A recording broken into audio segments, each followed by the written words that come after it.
Good afternoon, everyone. A warm welcome to IREX Residency and Citizenship Conclave Virtual Edition. It's great to have you all joining us from different countries, along with our esteemed speaker on this platform. Looking at these challenging times, we at GM Media have put together this platform as an opportunity to educate all our esteemed investors, investment bankers, lawyers, immigration consultants about attractive citizenship and residency programs on offer. This presentation will be for 15 minutes, followed by 10 minutes of Q&As. I would request all our attendees to be on active speaker mode. During time of Q&As, all attendees are requested to click the raise your hand button on your screen, and you will be allowed to ask your question. We'll unmute you so that you can ask your question. Since we only have 10 minutes for Q&As, in case you don't get a chance to ask your question or your query remains unanswered, the presenter will be available to speak to you in their virtual booth at the IREX Residency and Citizenship virtual exhibition. We'll post the link on the chat for your reference. Without further delay, I would like to introduce our presenter, Ms. Natasha Jones, Assistant Government Advisory Desk for CS Global Partners, St. Kitts and Nevis and Dominica. She's going to present on Unlock Global Opportunities, your guide to CBI in the Caribbean. Over to you, Natasha. Hello, everyone. Thank you for the introduction. So my name is Natasha Jones, and I have the honor of representing CS Global Partners at today's event. So my presentation today will focus specifically on Caribbean citizenship by investment programs, and I hope to give you a general overview of the benefits that investors from across the world derive from Caribbean CBI programs. Firstly, though, I'd like to start with an introduction about CS Global Partners. So CS Global Partners is a leading legal and marketing consultancy firm specializing in the promotion of citizenship by investment. We're headquartered in London, but we have offices across the globe in the Middle East, Africa, and Asia. Now, CS Global Partners is a company that was born out of a desire to provide efficient and effective solutions to investors seeking to secure their future and that of their family. And so at CS Global Partners, our dynamic multilingual team possess both the professional and personal knowledge of what it means to want to find safety, stability, and a new home. At CS Global Partners, our industry expertise is recognized, and we hold exclusive worldwide marketing mandates for two of the world's most sought after citizenship by investment programs, namely Dominica and St. Kitts and Nevis. And at CS Global Partners, it is our job to study, promote, develop, and market these programs to ensure that they remain sustainable, highly competitive, and robust. So what is CBI?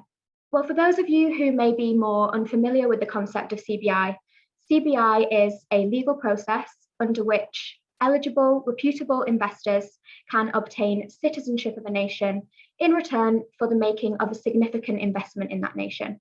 Now, in the Caribbean, that investment, broadly speaking, can take two main forms, either a one-time contribution to a government-held fund or an investment in pre-approved real estate. And I will touch upon the investment options in three specific Caribbean CBI nations a little later on in my presentation. But firstly, I would like to give a general overview of CBI, starting with the difference between CBI and RBI. Now, these are two concepts that are often confused, however, they are different. At the end of the CBI process, for example, a successful applicant receives citizenship, which is the right to live and work in a nation, possess property in that nation, and access social services such as education and healthcare. In most cases, citizenship is held for life, and there are no strings attached to the holding of citizenship in the same way that there is with residence. So in the RBI process, a successful applicant will receive residence rights, that is, the right to live and sometimes to work in a country. Now, residence rights are conditional, usually on the fulfillment of certain minimum physical presence requirements. And so in this way, a person may lose their residence rights if they fail to fulfill those minimum physical presence requirements. And this is what makes RBI different from CBI in the sense that citizenship is a lot harder to lose than residences. Additionally, in most cases, citizenship can be passed down through generations by descent, whereas residence cannot be passed down in that way. So I hope that cleared up any uncertainties that may have existed around the two concepts. But for now, I will talk about CBI. Why CBI? Well, at CS Global Partners, we describe CBI as a win-win solution, both for investors and for governments. This is because for investors, CBI can be a way of achieving safety and security, for example. An investor who may face economic instability in their home country can turn to CBI as a means of obtaining citizenship of a nation with a growing GDP, a growing economy that is focused on sustainable growth and development. An investor who may be facing socio-political uncertainty in their home country can turn to CBI as a means of attaining citizenship of a nation with a strong democracy that is governed by the rule of law. Another benefit for investors is global mobility. CBI programs, the nations that implement them often have strong visa-free and visa-on-arrival offerings, which means that successful applicants can increase their ability to travel at a short notice and reduce the bureaucracy of applying for visas, attending embassy meetings, as the case may be. And with that increased global mobility comes more business opportunities, including access to new platforms and industries, but also the opportunity to invest in business-friendly environments in the new country of citizenship. CBI also provides investors with a greater quality of life. An investor may be concerned, for example, about the state of the healthcare system in their home country. And so CBI can provide a route to citizenship of a nation with a strong, robust, unencumbered healthcare system. It can provide access to greater educational opportunities, and it can provide access to a safe, beautiful destination worlds away from the hustle and bustle of city life that many investors are used to. Now, on the flip side, there are also benefits for the governments implementing these CBI programs. Firstly is socioeconomic growth. CBI programs provide a valuable source of revenue that these governments can spend on big infrastructure projects, for example, or other public and private sector projects that in turn create jobs in the country, whether in the construction industry or in the tourism industry. CBI also allows these governments to increase their international footprint by allowing them to grow a community of highly skilled, intelligent investors placed across the globe that they can call upon in times of need. And CBI programs receive a lot of local support from native citizens who value CBI because they feel the practical benefits of CBI in their country firsthand. Because of these benefits, CBI is becoming a global phenomenon, and it now spans the Caribbean, Europe, the Middle East, and even Oceania. However, the beating heart of CBI rather remains firmly in the Caribbean. And why is this? Well, firstly, citizenship by investment was born in the Caribbean with the St. Christopher and Nevis Citizenship Act of 1984. Shortly after St. Kitts and Nevis obtained independence from the UK, they made provision for the world's first citizenship by investment programme. And because of this, the Caribbean is now home to some of the world's most long-standing CBI programmes. And this longevity is a great asset of Caribbean CBI programs because it has allowed them to become industry thought leaders, spearheading industry best practice, and adapting quickly to meet the changing needs of investors. And because of this longevity and their ability to adapt to meet the needs of investors, Caribbean CBI programs have received a number of accolades, including from the Cbi Index, which is a publication from the Financial Times' professional wealth management magazine. And the Cbi Index has ranked Caribbean CBI programs in the top 5 CBI programs in the world for 4 consecutive years. Now, we'll talk a little bit more about the Cbi Index because it is a great tool to compare the world's active CBI programs as it compares them against key investor priorities. And the 2020 edition of the Cbi Index found that the following features make the CBI process in the Caribbean so unique. Firstly, their low minimum investment thresholds. The Caribbean CBI nations are home to the world's most affordable citizenship by investment programs. Secondly, was their lack of travel and residence requirements. With the exception of Antigua and Barbuda, the other Caribbean CBI nations do not implement travel requirements or residence requirements, whether before, during, or after the CBI process. And for time-poor investors, this is a great benefit of Caribbean CBI programs. The third was processing time. Again, with the exception of Antigua and Barbuda, whose processing time is slightly longer, the other Caribbean CBI nations boast an average processing time of 3 months from submission of an application to approval in principle, provided the applicant passes the required due diligence checks. Now, the Cbi Index also praised the Caribbean CBI programs for their simple processing mechanisms. And this is because Caribbean CBI nations don't implement language requirements, they don't implement mandatory interview requirements, there is no minimum business experience requirement, there is no need to sit a language, culture or history test. And they also make excellent use of authorized agents throughout the process. Now, I will talk a little bit more about authorized agents later on in my presentation, but for now, the reason the use of agents is so beneficial to the simplicity of these programs is that agents are on hand to help applicants throughout each stage of the process, and they are the entity that eventually submit the application to the processing body, and they are there to answer any questions that the applicant may have throughout the process. So all these factors really speak to the streamlined nature of the processing mechanisms in these CBI countries. Now, CBI countries were also recognised, Caribbean CBI countries were recognised for due diligence in the CBI Index.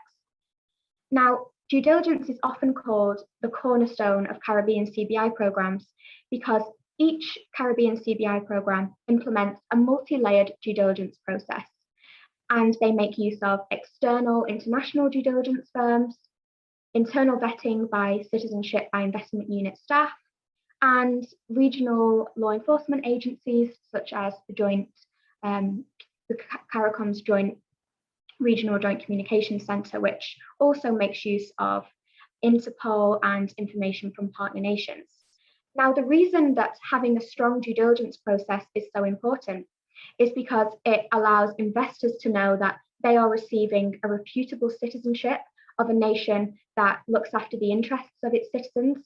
And also, it shows those nations, partner nations, that these countries are really trying to protect international open borders by ensuring that illicit actors cannot get through the cracks and receive citizenship of these countries. Now, finally, Caribbean CBI programs were recognised for their wide family eligibility, meaning that a main applicant can include a number of family members in an application for citizenship in the Caribbean. And I will touch upon family eligibility in 3 specific Caribbean nations in just a moment. So out of the 5 Caribbean nations that offer CBI programs, namely Antigua and Barbuda, Dominica, Grenada, St. Kitts and Nevis, and St. Lucia, we find that the most popular options for citizenship are Dominica, St. Kitts and Nevis, and St. Lucia. And as such, I will now focus this presentation on those 3 nations in particular, starting with Dominica. Now, in Dominica, investors have 2 investment options to choose from: either a one-time contribution to a government-held fund, the Economic Diversification Fund, or an investment in pre-approved real estate. And this slide gives you a breakdown of the minimum investment thresholds that you are looking at under those 2 options. So as you can see, under the Economic Diversification Fund option, a single applicant is expected to contribute a minimum of $100,000 US. And this amount increases as more family members are added to an application. So if a spouse is included, you're looking at an additional $50,000. Same for a sibling aged 18 to 25. Any other dependent other than a spouse or sibling, you're looking at an additional 25,000 contribution. And for a family of 4, Dominica implements a bulk discount, if you will, for a main applicant, spouse, and 2 dependents family, excluding a sibling. And for that family structure, you would be looking at a contribution of $175,000.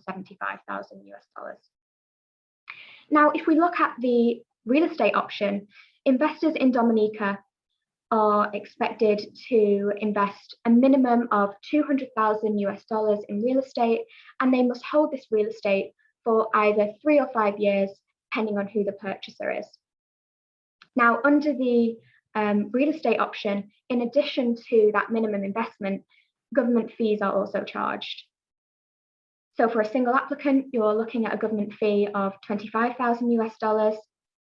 For main applicant and spouse, $35,000. And as you can see, the price increases as we add more family members to an application.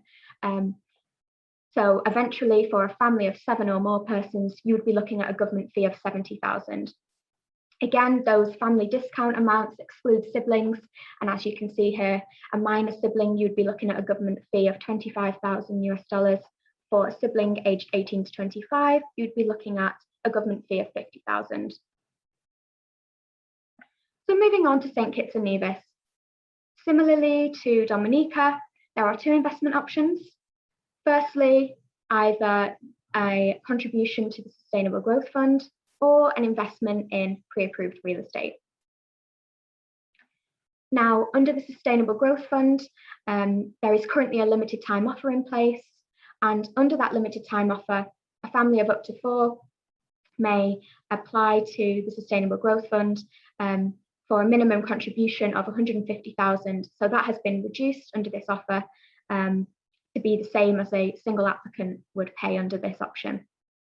Then you are looking at an additional $10,000 per dependent after the 3rd, with the exception of siblings, for whom you would be looking at a $20,000 additional contribution.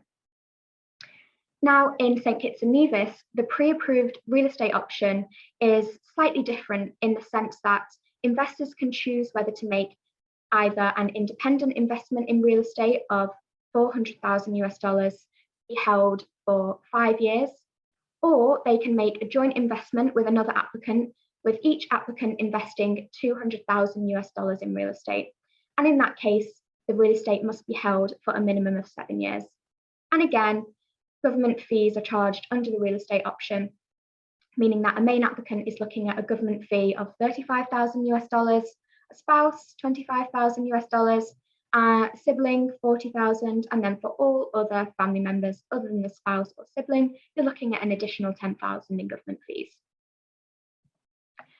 So that brings us on to St. Lucia. Now, St. Lucia is different from Dominica and St. Kitts and Nevis in that investors have more investment options to choose from.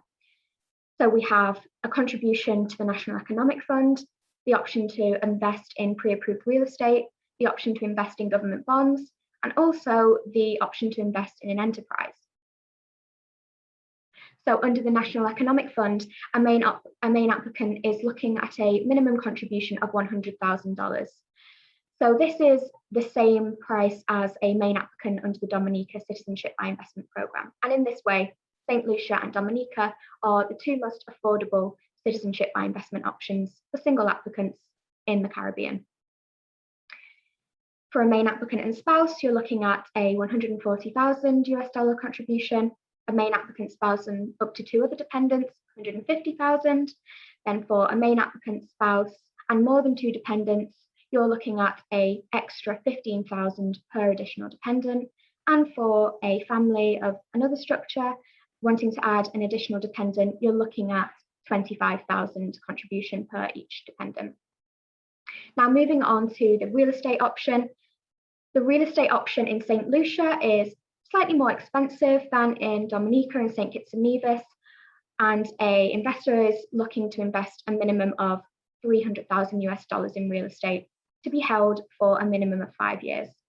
And again, we can see that government fees are being charged $35,000 for the main applicant, $45,000 for the main applicant and spouse, $10,000 for a dependent over the age of 18, 5,000 for minor dependents, and then 10,000 per additional dependent when there is a main applicant spouse and more than 4 dependents.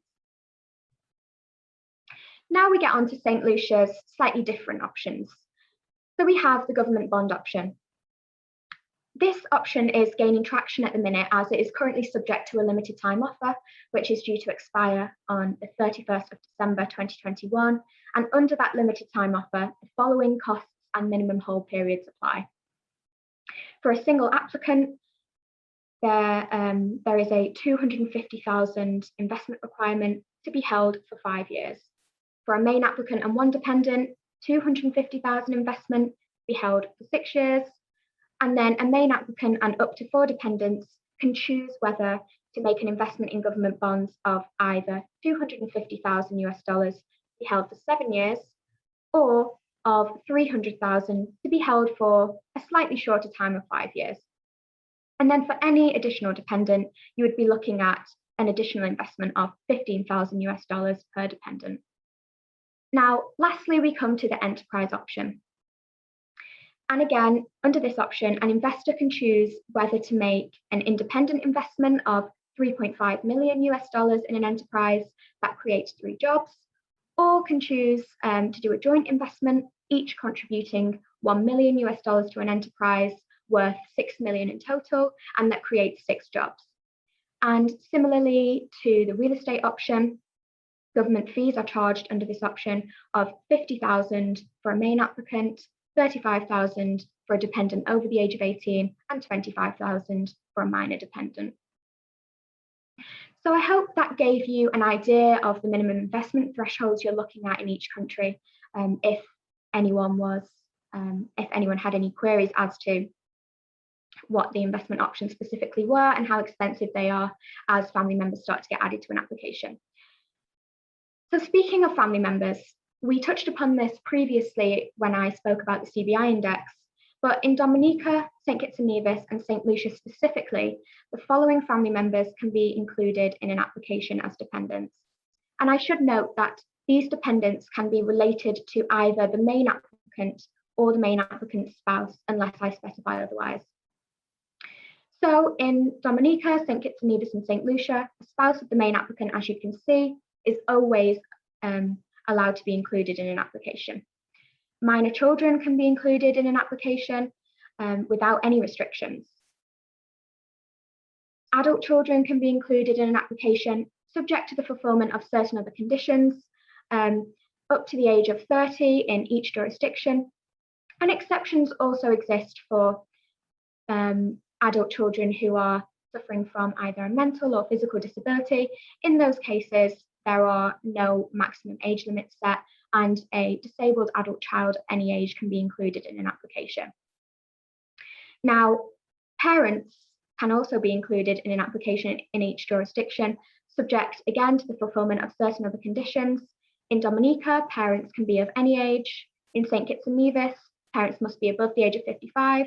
And in St. Lucia, they must be aged 55 or above. And an exception exists for disabled parents who are allowed to be included in an application at any age. Now, in Dominica and St. Kitts and Nevis, grandparents can be included in an application, again, subject to the fulfillment of certain other conditions. But in Dominica, grandparents of any age can be included, and in St. Kitts and Nevis, grandparents must be above the age of 65. Now, in St. Lucia, unfortunately, grandparents aren't eligible to be included. Dominica is unique in the sense that it also allows spouses of eligible parents and grandparents to be included in an application. And this is something that St. Kitts and Nevis and St. Lucia don't offer. Now, finally, we get to siblings. And as you can see, subject to the fulfillment of certain other conditions, in Dominica, siblings can be included in an application aged up to and including 25. In St. Kitts and Nevis, siblings can be included aged up to and including 30. And in St. Lucia, siblings of the main applicant only, so not the main applicant's spouse this time, can be included, but only if they are below the age of 18. Now, what other features make Dominica, St. Kitts and Nevis, and St. Lucia stand out? Well, firstly is processing time. So in Dominica, St. Kitts and Nevis, and St. Lucia, from submission of an application to approval in principle, applicants are looking at an average processing time of 3 months, provided that the applicant passes the due diligence checks. However, in St. Kitts and Nevis, the process is slightly different in the sense that applicants can choose between a normal route or an accelerated application process. Under the normal route, in a similar vein to Dominica and St. Lucia, the average processing time is 3 months. However, for successful applicants who apply under the accelerated application process in St. Kitts and Nevis, citizenship can be awarded in as little as 45 to 60 days, provided that the due diligence checks are passed. In Dominica, St. Kitts and Nevis and St. Lucia, dual citizenship is permitted, and citizenship can also be passed down to one's descendants. However, in St. Lucia, citizenship may only be passed down through one generation. Okay, so that brings me to the end of discussing the investment options, the family eligibility, and some other features that make those 3 programs so unique. And I hope that gave you a greater insight into those programs. Maybe now you are wondering how you go about starting the citizenship by investment journey. Well, to start the citizenship by investment journey, as it says on screen, simply follow the steps below. Firstly, select an authorized agent to start your application. Now, a list of all authorized agents can be found on the relevant official website of each program. And the agent is on hand to help you complete and obtain the required forms and documents, and they will then provide them to the Citizenship by Investment Unit, which is the body that processes the application, and the agent will be there to answer any queries you may have throughout the process and acts as your go-between between the investor and the Citizenship by Investment Unit. Now, once the Citizenship by Investment Unit processes the application, it carries out the comprehensive background check that we spoke about earlier in the presentation, involving external due diligence, internal due diligence, and vetting by regional law enforcement agencies. And if the applicant passes those background checks, the Citizenship by Investment Unit will then issue an approval in principle. Now, upon receipt of the approval in principle is when it is time to either make the contribution or the investment according to the option chosen. And once the investment is made, if those funds are cleared, then the applicant will receive the certificate of naturalization or registration, depending on the country of citizenship. And that is the document that declares you a citizen of the country, and that is where the citizenship by investment process ends. After receiving this certificate, if the investor so wishes, they may obtain a passport of their new country of citizenship, and their authorized agent can also help them with that process. Well, that brings me to the end of the presentation. So thank you for listening. I can see that we do have a few questions, so I'm happy to start answering those now if we have enough time. Yes, Natasha, we're short on time. We'll quickly run through a couple of questions that were written to us actually. Okay. Mr. Shah has asked, since 7 years is the minimum we have to hold a property investment, will you help resell the property purchase? What is the average property appreciation value expected during that period? What kind of rental returns can be expected after adjusting maintenance charges? So my role in the process is helping to process applications, and so unfortunately I can't give specific information about how much the property could eventually sell for. However, persons that apply under the real estate option they're sort of put in contact with third parties that can help them determine these steps. So you may hire a lawyer, a property expert in the country, and we have representatives of CS Global Partners virtually placed around this event today that may be able to help you more with that question. Unfortunately, that's not one that I can answer. Great. We have a question from Manish Vani, who's asking how the mode of payment will be, maybe in installments. And I think you would like to be an agent for you guys. So Manish, I believe you can get in touch with Natasha with her details there and have a conversation offline. The main question is that he's asking is how the mode of payment will be, and are there installments that are allowed while making a payment for any of these citizenship programs?